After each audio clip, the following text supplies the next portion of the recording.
राधे राधे दोस्तों, श्री राधे कृपा ज्योतिष में आपका स्वागत है दोस्तों। आशा करता हूँ आप सब लोग एकदम अच्छे, एकदम स्वस्थ होंगे। मैं हूँ आपका ज्योतिष मित्र पंडित ललित शर्मा। दोस्तों, ज्योतिष की इस श्रृंखला में जो आप ज्योतिष सीख रहे हैं, देव विद्या है। ज्योतिष देव विद्या है और ज्योतिष सीखने वाला कौन है? देवज्ञ। देखिए दोस्तों, जब भी आप ज्योतिष सीखते हैं तो मेरा आपसे अनुरोध है कि जो भी आपका इष्ट है, जिसको भी आप इष्ट मानते हैं, उसकी आराधना करके ज्योतिष सीखने का प्रयत्न करें। आप ज्योतिष की गहराई को अच्छे से सीख पाएंगे और माप पाएंगे। आज का जो हमारा विषय है दोस्तों, वो है, मेरे पास काफ़ी प्रश्न आ रहे थे, पुष्कर नवांश। पंडित जी, पुष्कर नवांश के बारे में बताइए, क्या होता है, कैसे देखते हैं। देखिए दोस्तों, ज्योतिष एक साइंस है, ठीक है। हम और ज्योतिष को हम लोग आध्यात्म से भी जोड़ते हैं। अगर आपके ऊपर ईश्वरीय कृपा है, अगर आपके ऊपर डिवाइन ग्रेस है, तो आप ज्योतिष के मर्म को अच्छे से सीख पाएंगे। आजकल जो देखिए सोशल मीडिया पर चल रहे हैं रील्स, 2 मिनट में रील्स, और 3 दिन में आप क्लास सीख जाओगे, 3 दिन में आप ज्योतिष सीख जाओगे। देखिए दोस्तों, मेरा ये मानना है, ज्योतिष आप और हम एक जन्म में भी नहीं सीख सकते। ये इतना गहरा सब्जेक्ट है, काफ़ी रिसर्च है और काफ़ी अध्ययन अभी बाकी है और काफ़ी इसमें रिसर्च बाकी है। तो दोस्तों, ये कहना कहीं से भी आसान नहीं है कि 3 दिन में और 4 दिन में आप ज्योतिष सीख सकते हैं। ज्योतिष बहुत ही गहरा सब्जेक्ट है। आज जिस विषय पे हम लोग चर्चा करने वाले हैं वो है पुष्कर नवांश। पहले ये समझते हैं पुष्कर नवांश होता क्या है। देखिए दोस्तों, पुष्कर नवांश का मतलब है ग्रह की वो पोजीशन, ग्रह की वो पोजीशन जिसमें अगर ग्रह पर्टिकुलर ग्रह उस राशि में बैठा हो और एक पर्टिकुलर एक डिग्री होती है, उस डिग्री पे अगर वो बैठा होता है तो उसको पुष्कर नवांश बोला जाता है, ठीक है। अब मान लीजिए जो ग्रह है, अब मैं आपको एक चीज और बता दूं, इसका फायदा क्या है, इसका लाभ क्या है। जो भी ग्रह जिस भी भाव का स्वामी होकर, जो भी ग्रह पुष्कर नवांश में गया है और जिस भी भाव का वो स्वामी है, उस भाव के आपको पूर्णतया अच्छे फल प्राप्त होते हैं। पहली बात, अगर पुष्कर नवांश में खराब भाव का स्वामी चला गया, 6, 8, 12 का स्वामी चला गया, तो आप एक चीज नोट कर लेना, आपको रिजल्ट खराब मिलेंगे। ये कहीं से भी नहीं है कि पुष्कर नवांश में जो ग्रह बैठता है उसके फल अच्छे ही मिलते हैं, वो काफी अच्छा परिणाम देगा। ये एक बात जो आप नोट कर रहे हो, क्योंकि ये चीज मैंने कई दफा देखी है। मेरे पास आते हैं कि पंडित जी, मेरा ग्रह पुष्कर नवांश में है, क्या मेरे को अच्छा फल मिलेगा दशा में, अंतर्दशा में। लेकिन आपको ये चेक करना बहुत जरूरी है, क्या वो कौन से लॉर्ड का स्वामी होकर, कौन से भाव का स्वामी होकर पुष्कर नवांश में गया है। क्या वो 6ठे घर का स्वामी है, क्या वो 8वें घर का स्वामी है, क्या वो 12वें घर का स्वामी है, क्या वो 3रे घर का स्वामी है। तो आपको कहीं ना कहीं बीमारियां, संघर्ष, सफरिंग, मेंटल डिस्टर्बेंस ये आपको दे सकता है। देखिए दोस्तों, जितनी भी हमारे पास, आपको साइन के बारे में थोड़ा बता दूं। जैसे मान लीजिए अग्नि तत्व, वायु तत्व, पृथ्वी तत्व और जल तत्व, ये 4 तरह के तत्वों में जब ग्रह एक पर्टिकुलर डिग्री पर जाके बैठता है, आपकी लगन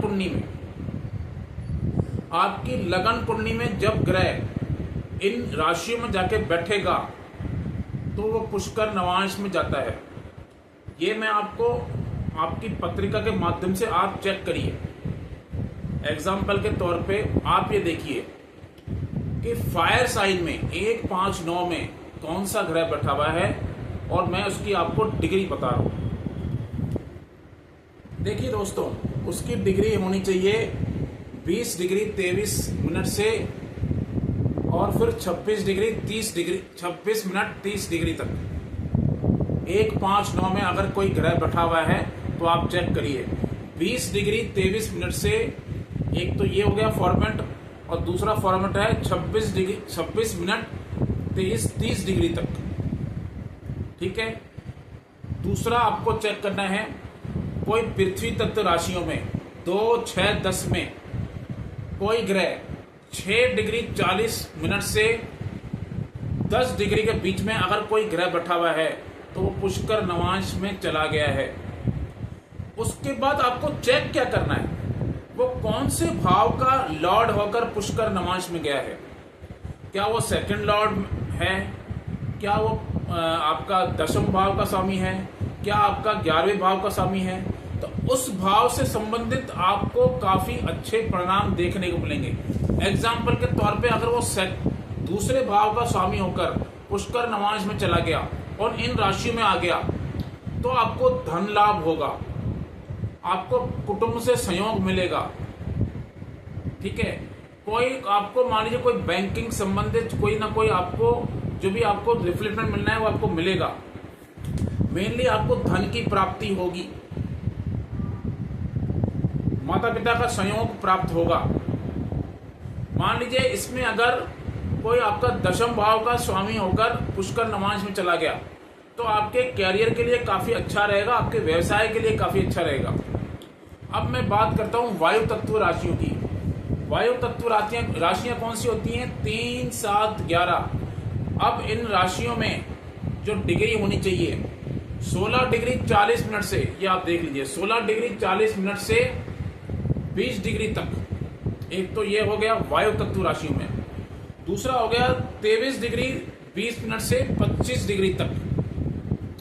23 डिग्री 20 मिनट से 25 डिग्री तक अगर आपका वायु तत्व राशि में लगन कुंडली में ये ग्रह है तो ये पुष्कर नवांश में चला गया।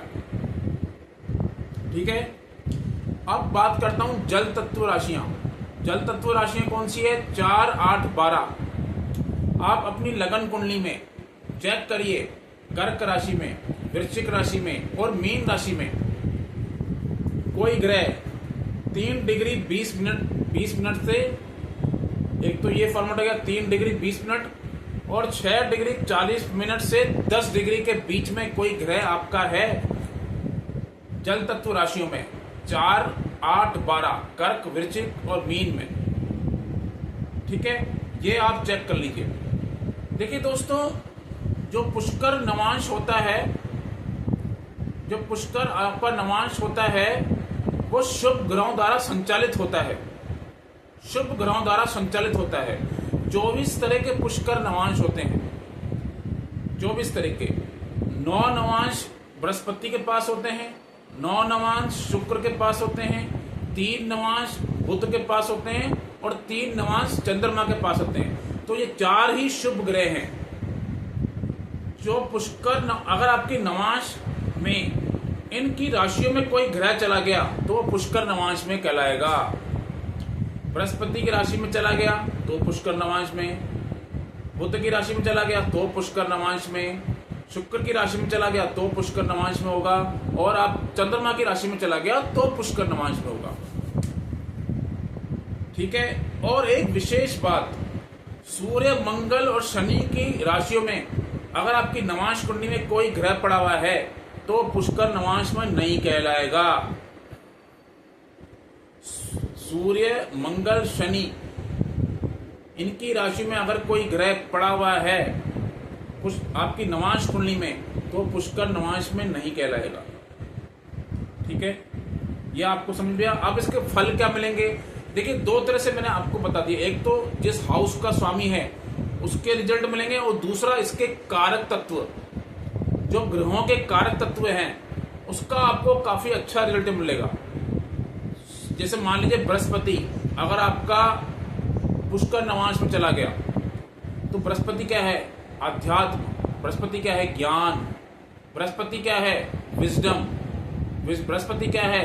आपकी बहुत कहते हैं इसको आध्यात्मिक लेवल और आपकी धार्मिक प्रवृत्ति। भगवान के प्रति झुकाव, ये आप में आ जाएगा। अगर आपका बुध पुष्कर नवांश में है तो आपकी इंटेलिजेंसी, आपकी बुद्धि, ठीक है, आपकी बौद्धिक क्षमता, आपकी एजुकेशन, आपका व्यापार, आपकी वाणी, इसमें कहीं ना कहीं आपको बहुत अच्छा प्रभाव देखने को मिलेगा। शुक्र अगर आपका पुष्कर नवांश में है तो क्या होगा, आपका जो भी आप भौतिक सुख सुविधाएं हैं उससे कहीं ना कहीं आप संपन्न दिखोगे और आप संपन्न होते रहोगे। तो इस तरह से आपको चेक करना है दोस्तों। पुष्कर नवांश के बारे में मैंने आपको ये बता दिया। अगर आपका कोई क्वेश्चन हो इसको लेके, देखिए इसमें एक राशि और डिग्री, ये दोनों ही आपको अच्छे से चेक करना है कि इन राशियों में, इन डिग्री पे अगर पर्टिकुलर आपका ये प्लैनेट पड़ा हुआ है, ये ग्रह पड़ा हुआ है तो पुष्कर नवांश में कहलाएगा। ठीक है, खराब हाउस का स्वामी अगर पुष्कर नवांश में चला गया, जैसे छठे घर का स्वामी, तो आपको आपके शत्रु बढ़ जाएंगे, कहीं ना कहीं आपको डिजीज, बीमारी दे सकता है, या किस तरह का लोन से संबंधित परेशानी दे सकता है। आठवें भाव का स्वामी चला गया तो कहीं ना कहीं आपको मानसिक पीड़ा दे सकता है। 12वें भाव का स्वामी चला गया तो आपको लॉसेस भी दे सकता है, और कहीं ना कहीं आपको 12वें घर से संबंधित भी परेशानियां दे सकता है। सिग्निफिकेशन 12वें घर के बहुत सारे हैं, लेकिन कहीं ना कहीं आपको आपके खर्चे बढ़ा देगा, कहीं ना कहीं लॉसेस हो जाएंगे। इस तरह से आप चीजों को समझिए। अगर आपको कोई क्वेश्चन हो तो आप मुझसे पूछ सकते हो। ठीक है दोस्तों, अगर आपको कोई कंसल्टेशन लेना हो तो डिस्क्रिप्शन में मेरा नंबर है, आप मुझसे बात कर सकते हैं। तो आज के लिए इतना ही। नमस्ते, राधे राधे, जय श्री राम।